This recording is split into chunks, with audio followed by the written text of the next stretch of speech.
Last year, in visiting the exhibition Documenta in Kassel, Germany, I was completely blown away by the work of the artists producing the project, News from Nowhere. It was intriguing. I had to spend time to understand what was going on, and it stayed with me from the time of that exhibition forward.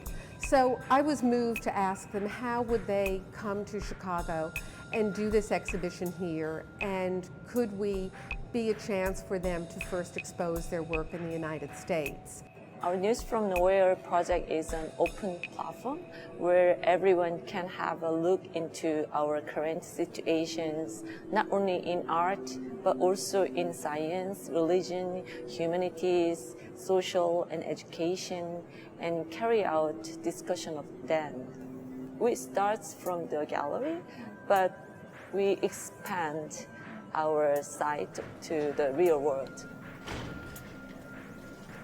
We wanted to define when is art beginning, what is the meaning of it. It was science, yes, without the nature. So we wanted to looking back to that point of view, so, such as Leonardo da Vinci something.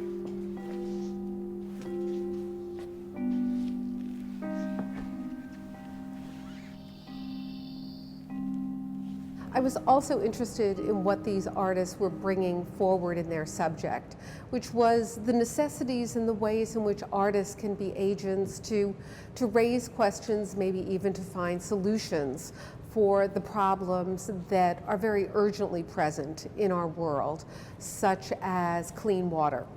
And this is the way in which poetically, beautifully, but also actually in a practical way, this exhibition News from Nowhere moves back and forth between the present and the future, and even a consideration of our history and our past.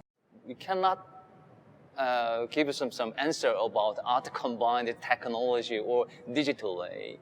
So actually, we're not interested in it. So we just want to try to find the solution or the possibility of the art for the next step.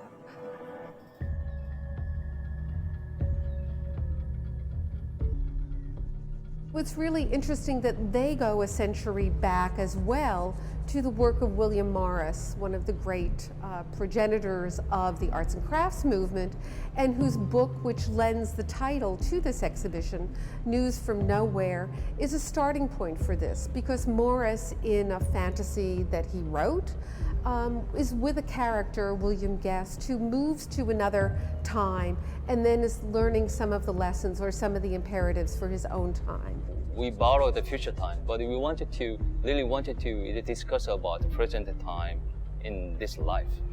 We don't want to make a conclusion. We would like to make a good questions to rethink about this present time.